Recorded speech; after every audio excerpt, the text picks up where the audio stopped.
Hello everyone, আসসালামু আলাইকুম। কেমন আছেন সবাই? আশা করি সবাই ভালো আছেন। তো বরাবরের মতো আমি মোহাম্মদ আসিফ ইসলাম। আজকে আমি আপনাদের সামনে নতুন আরেকটি ভিডিও নিয়ে হাজির হয়ে গেছি। আজকে ভিডিওতে দেখাবো কিভাবে আপনারা থাম্বনেল এডিট করবেন। তো আমরা অনেক সময় থাম্বনেল এডিট করতে সমস্যা হয়।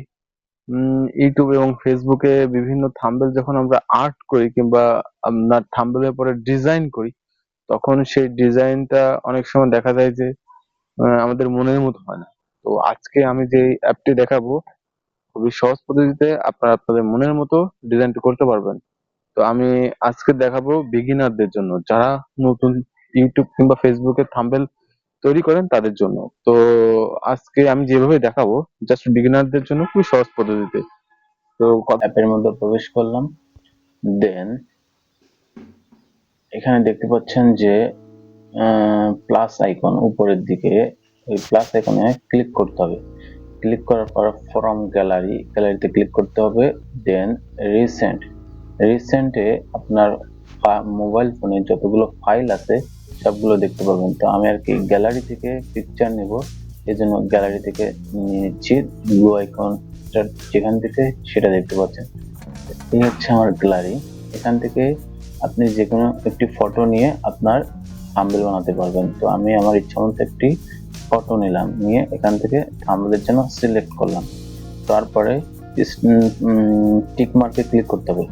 ক্লিক করার পরে যে ফটোটি দেখতে পাচ্ছেন আমি নাড়াচাড়া করছি, আপনি ফটোর উপর হাত দিয়ে ক্লিক করে নাড়াচাড়া করাতে পারবেন। দেন আপনার কাজটি হবে,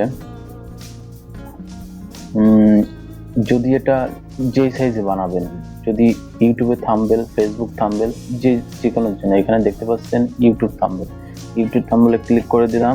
দেওয়ার পরে এটা ইউটিউব থাম্বনেল হয়ে গিয়েছে। তো এখানে আমি ফটোটা রিসাইজ করে নিচ্ছি, যে ইউটিউবের জন্য ব্যবহার করব। ফটোটা আমি রিসাইজ করে নিলাম, দেখতে পাচ্ছেন যে রিসাইজ করতেছি। একটু পরের দিকে এই যে ঠিক হয়ে গিয়েছে। তো এখন আমার কাজটি হচ্ছে, উপরে থাম্বনেলে আমি যে জিনিসটা লিখবো সেটা লেখার জন্য আপনার নিচের দিকে চাপ দিতে হবে। তো আমি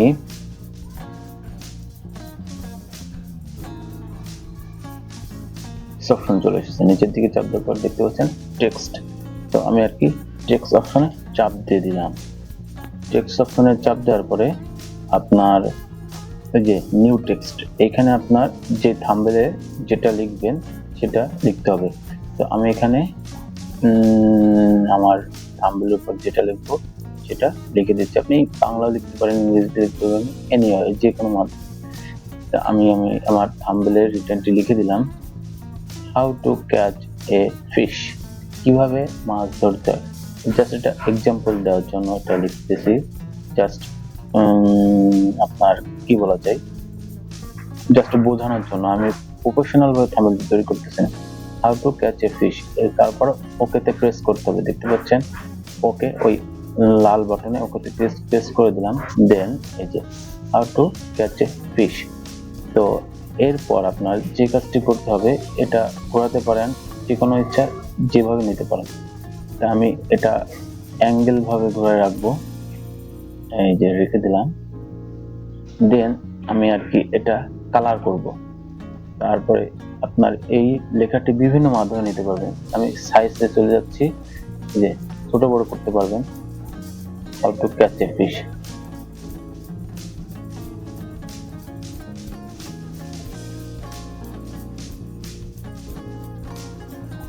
তারপরে কালারে চলে গেলাম। যে কালার দেখতে পাচ্ছেন, আমার ইচ্ছা মতো আমি যে কোনো একটা কালার সিলেক্ট করতে পারবো। তো আমি আর কি colour how to catch a fish এই কালারটি সিলেক্ট করলাম, যে কোনো একটা ইচ্ছা মতো আমি নিয়ে নিলাম। টিক মার্ক অপশনে ক্লিক করে দিলাম। দেন আমার কাজ হবে যে এনেবল ডিসেবল যে কোনো একটা করতে পারেন। তো আমি টিক মার্ক অপশনে ক্লিক করে দিলাম। দেওয়ার পরে আমি এটা আর কি অপাসিটি বাড়াবো, যে কোনো একটা ফন্টের কাজ করতে পারবো, স্টাইলের কাজ করতে পারবো আপনার ইচ্ছা মতো। তো আমি আর কি এটা বোল্ড করতে পারি, ইটালিক করতে পারি, আন্ডারলাইন করতে পারি ইচ্ছা মতো। তো আমি এটা বোল্ড করব, কি আন্ডারলাইন করব সেটা ডিপেন্ড করবে আপনার লেখার উপর। আমি এটা বোল্ড করে দিলাম। তারপর টিক মার্ক অপশনে ক্লিক করে দিলাম, ফন্টে চলে এলাম। ফন্টে এই যে দেখতে পাচ্ছেন বিভিন্ন রিটেনের সাইজ। তো আপনি কোন সাইজে নেবেন, আপনার ইচ্ছা মতো, চিকন আছে, মোটা আছে, ইচ্ছা মতো যে কোনো একটি সাইজে নিতে পারবেন। তো আমি আর কি নিচের দিকে আরো আপনার ডিজাইনের ক্যাটাগরি আছে, তো নিচের দিকে চলে গেলাম। এই যে দেখতে পাচ্ছেন, এই যে আমি এখান থেকে যে কোনো একটা সিলেক্ট করব, কোনটি ভালো দেখা যায়। এই যে এইটা, হ্যাঁ এইটা how to catch a fish, এইটা রেখে দেবো। এই যে how to catch a fish তৈরি হয়ে গিয়েছে। এরপর ব্যাকগ্রাউন্ডে আমি হালকা ডিপ রাখবো। তো ব্যাকগ্রাউন্ডটা চেঞ্জ করে দিলাম, টিক মার্ক অপশন ক্লিক করে দিলাম। দেওয়ার পরে আপনাদের কাজ হবে এটা স্ট্রোকে ক্লিক করার পরে কালার চেঞ্জ করে, আমার আর প্রয়োজন নাই। তো তারপরে আপনার হালকা একটু উপরের দিকে নিলাম, নেওয়ার পরে আমি আর কি এটা রিফ্লেকশনে ক্লিক করব। রিফ্লেকশনে ক্লিক করার পরে এই যে দেখতে পাচ্ছেন নিচে একটা how to catch a fish যেটা লেখা হয়েছে তার রিফ্লেকশন তৈরি হয়ে গিয়েছে। তারপর টিক মার্ক অপশনে ক্লিক করে দেব। টিক মার্ক অপশনে ক্লিক করে দেওয়ার পরে আপনার রিফ্লেকশন হয়ে যাবে। দেন আমাদের আরেকটি বিষয় খেয়াল রাখতে হবে, আপনি এটা আর কি বিগিনার লেভেলে দেখাচ্ছি, সেজন্য আপনারা যারা একটু আরো প্রফেশনাল মোডে করতে যাবেন তাদের বিষয়ে আরো একটু বেশি কাজ করতে হবে। তো আমি এটা একটু বাড়িয়ে দিলাম, জাস্ট হালকা, মাইনাসে রাখতে পারি, প্লাসেও রাখতে পারি। তো আমি এটা -20 রাখাই পারফেক্ট, আপনারা সবাই -20 রাখবেন। 19 দিলাম। তারপরে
দেন আমার কাজটি হবে, আমি উপর দিকে নিয়ে গেলাম, নেওয়ার পরে আপনারা এটা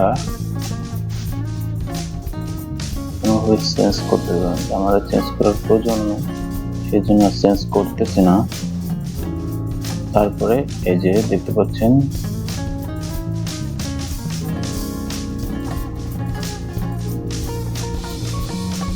তারপরে আমি আর কি ফটোটা সেভ দেব।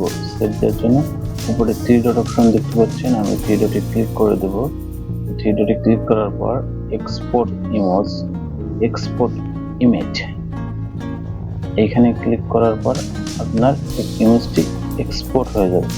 এই যে সেভ টু গ্যালারি, এখানে চাপ দেওয়ার সাথে সাথে আপনার গ্যালারিতে এটা সেভ হয়ে গিয়েছে।